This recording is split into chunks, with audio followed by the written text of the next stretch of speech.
G'day commers, welcome back to the book. Actually, Kayla's carport again. What are we doing in this video? Well, it's a pre-trip inspection. This 80 is about to head up to Townsville. We're in Melbourne at the moment, so it's a bit of a drive. So we're going through all the bits and pieces that you should have a look at before doing a large trip. And this will be about 5,000k or so turnaround. Stick around to the end of the video and we'll be having a look at what I consider the most important check before you head off. Okay, let's get into it. Now, so when it comes to changing your air filter, don't forget when you pull out the old one, and we're not going to clean this one up, we're just going to dispose of it. Grab your new one, write the date and the K's on it, so it's 302k, and that way you can keep track of when you've changed it over. And we'll just pop them in, connect it all up again.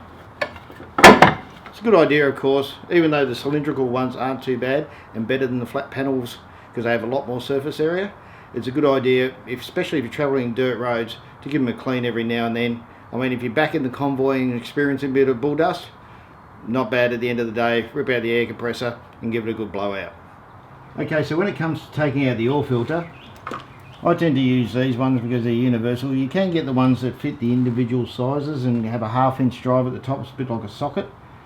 They work well, but you need an individual one for every size oil filter you use. And I have a couple of different oil filters, so I tend to use a universal one.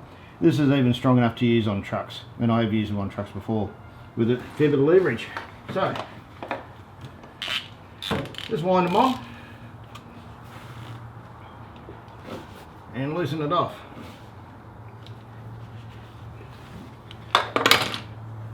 Now, a bit of a tip for young players is put a rag underneath, and a bit of a tip for the engineers, mount the bloody things sitting upright. Now, I can say a lot of bad things about the small block Chev, but that's one thing they got right. The oil filter goes straight up from the bottom, and when you undo it and take it off, you don't spill anything. It's a great design. Same as my Isuzu truck. It sits straight up and down. Come on guys, get your thing together.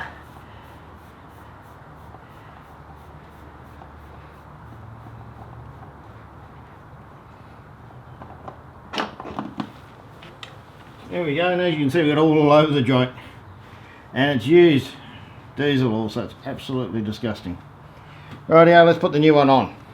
Okay, when it comes to installing your new oil filter, grab a bit of the old oil, just run it around that O-ring seal there like that, and then twist him on. Now you don't have to keep twisting it until you crush the casing. Just get your tool again, put them over the top, hand tighten it and give it about 1/4 of a turn. That'll be plenty. Okay, take your tool off. Now, what I usually do is I'll grab a pen and I'll write the K's on it. So 3,000, 300 and 2,000 and the date. So it's 15th of the 9th, 19. Now that serves two functions for me. So it tells me the K's and the date obviously, but it also tells me when I look and check my oil, because I check my oil and dipstick here, whether this is horizontal. Now if it's horizontal, the oil filter hasn't moved, but if it's vertical, let's say, the oil filter's moved. You'll find in aircraft they actually wire tie these down. They use a twist wire to stop them from turning, but there is a chance of them turning because there's a diesel and rattles around. But this is just a quick visual check. Every time you check your oil, which should be at least every week, that your oil filter hasn't moved.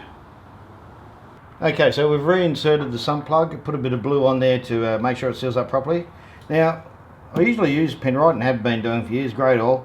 They've recently changed the packaging about this. Penrite, are you listening? They used to have a bung here, and what I used to do is take the bung out, put a tap in there, and then sit it on top of the valve cover. Turn the tap on, take the top off obviously so it didn't create a vacuum in there, and it used to just pour away by itself until it was just about empty, and then I'd just have to pour the last bit in.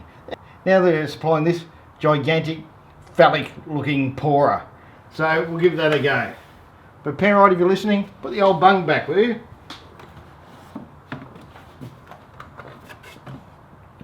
This is a plan fraught with disaster.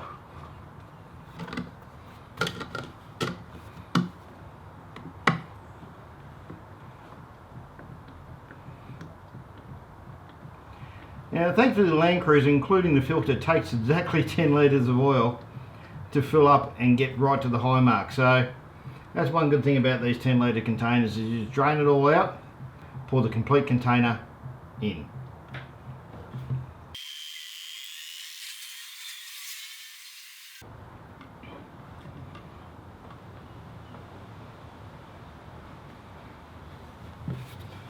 Okay, drip that everywhere.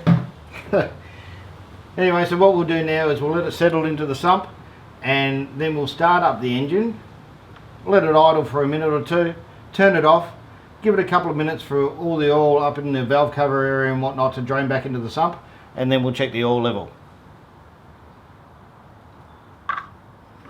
Don't forget to put the cap on. So, can you start it up please, Kayla? Righto, so the engine's been running now. When we check the oil, first thing, pull it out, don't even look at it. Make sure you give it a good wipe off, because the rotating assembly in the bottom froze all up and down the dipstick. And it mightn't have drained down to the level, so take it out, give it a good clean, and then dip it in, leave it in for a second or two, and then pull it out. As you can see, 10 litres, and we're just on the full mark there, so beautiful. Next thing, we'll swap out for a new fuel filter. Okay, so when it comes to changing the fuel filter, firstly we'll remove the outlet pipe.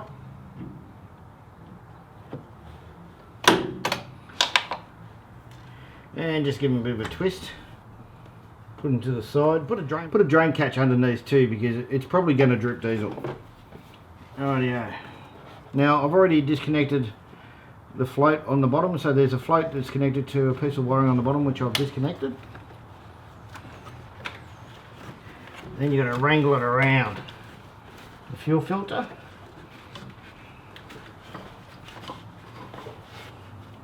You remember you're doing this from the top too, so it'll actually, from the top it'll look like it's coming off clockwise as opposed to anti-clockwise.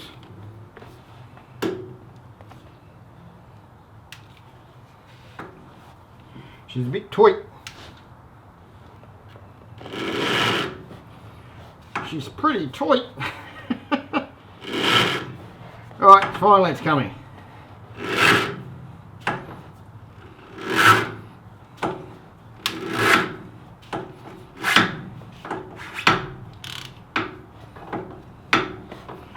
Alright, now we've got that fairly loose. And take off the filter tool.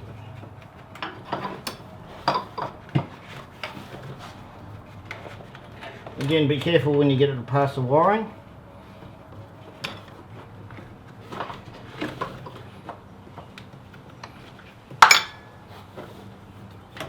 And then we can just spin it off. Again, be careful because it's full of diesel. Now, this is mounted the correct way. So, we can prime the diesel, and we'll show you how to do that in a second. So all we do is now take the bung off the bottom and replace it onto our new filter after we empty out the diesel. So just like the oil filter, we've put the Ks and the date on there. Now we'll just screw them back on. Now again, it's upside down, so it won't be lefty loosey righty tighty, it'll be the opposite. We need to make sure we don't twist up the wiring too much as well.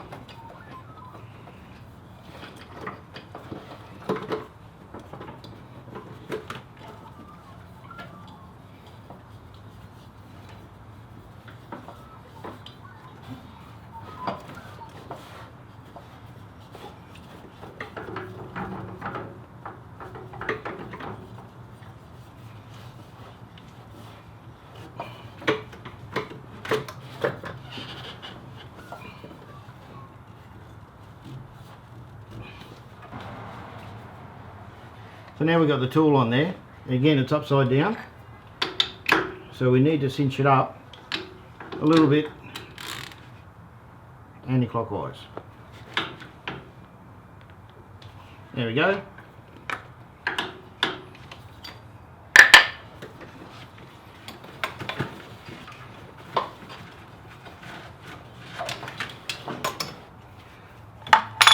Now with the tool out, we need to prime the pump. Now, don't forget to reinsert your wiring back into the harness.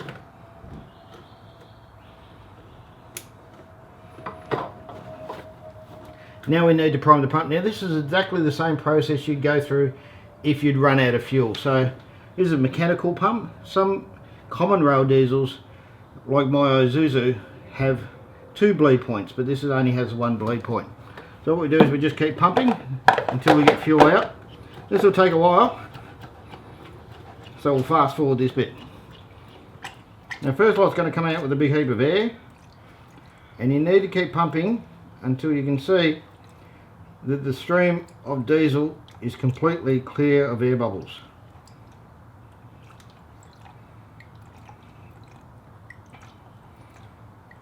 And that looks pretty good.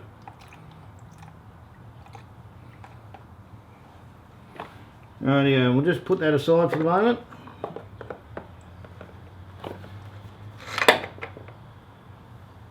Put your outlet pipe back on.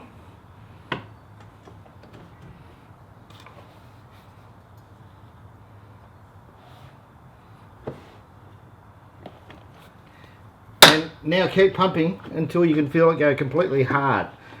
There's a lot of resistance there.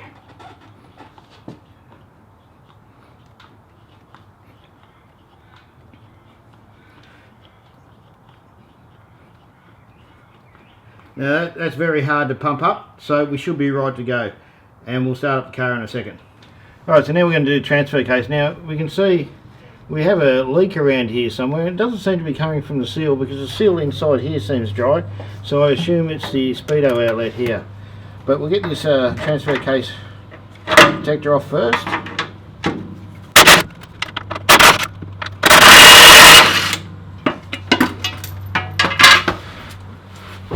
Right, now you can see the transfer case drains, and they're 24mm. Those things are made of butter, so you have to be very careful with them. Now you want to undo the filler first as opposed to the drain. If you have a problem opening up the filler, but you've already opened up the drain, well, you've got no way of getting oil back in there before you can fix the issue. So we open up the filler first. Here's the filler for the transfer case.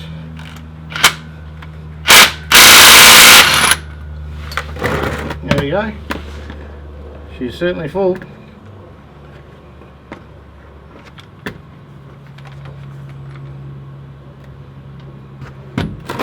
And now we'll grab the drain as well.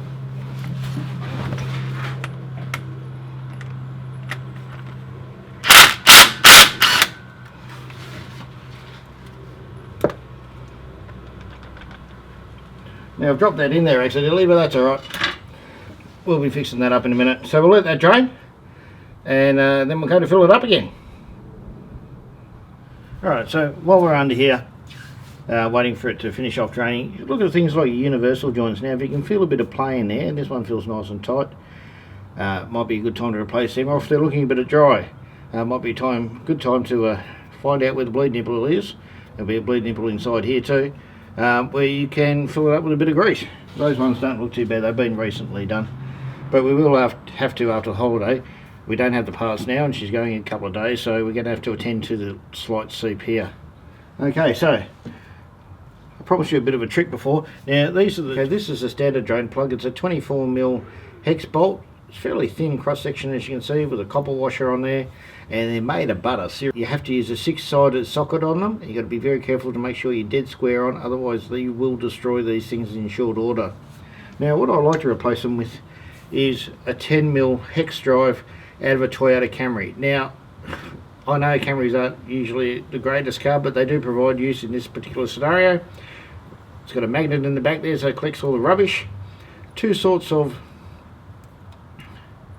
washers. Now the washers are available for either the aluminium parts, so transfer case, gearbox, and the differential. So the differential ones are steel, and the aluminium jobbies are for the transfer case and gearbox. Now I'll leave a part number down below as well in the description.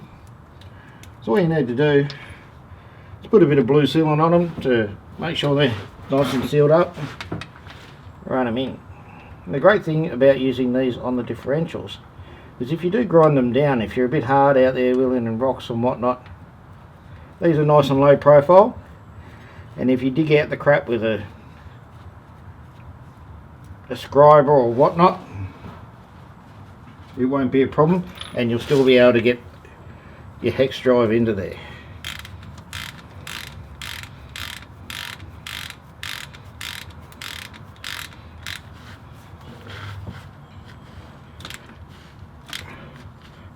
Right, now we've got that nice and tight.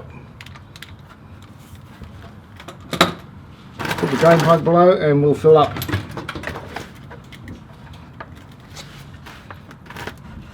Put the drain case below and we'll fill up the transfer case.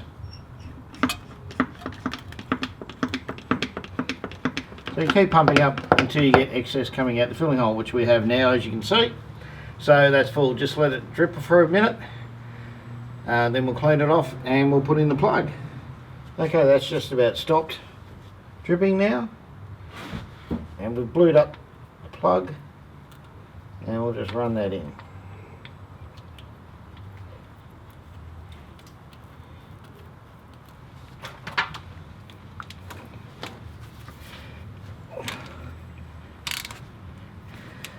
Alright, now we've got that tight, let's clean off the excess blue. So, differentials are done, transfer case is done, now just for the gearbox. Okay, next thing we need to do is making an assessment of the bearings around the hub assembly. Firstly, the wheel bearings, so grab side to side and see if you can feel any movement there. Now that feels fine. And then grab top to bottom. And there is a tiny bit of movement there. Now that tells me that there's a bit of movement in the kingpin bearings, so that's going to have to be sorted out sooner or later. But there's next to no movement there in the wheel bearings. Righto. Now we just need to take the wheel off.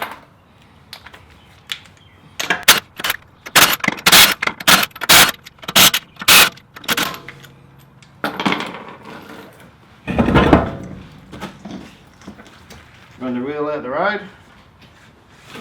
Have a look for anything obvious, and what you also want to have a look for is down the back here, and check out the depth of your brake pads, and you see them from both sides. Now these recently got brake pads, and unless there's anything really bad going on, they should be good. And check out the surface for any deep gouging on the brake disc itself, on the brake rotor, sorry. And that feels good as well. So no leaks or anything untoward down the front here, so all looks good to go. So now we'll rip off one of the back wheels, we'll go diagonally opposite and we'll check that out. Okay, so grab your wheel, give it a bit of a wobble. Now the only real way to check your bearings in the back is to actually remove the axle, because though this is supposed to be a fully floating design, it's actually really a semi-floating design where your axle is part of the drive flange, so you have to remove your axle in order to get a full feel of the wheel bearing. Though if there is loose wheel bearings, you probably will start to feel it. So now we'll take the wheel off.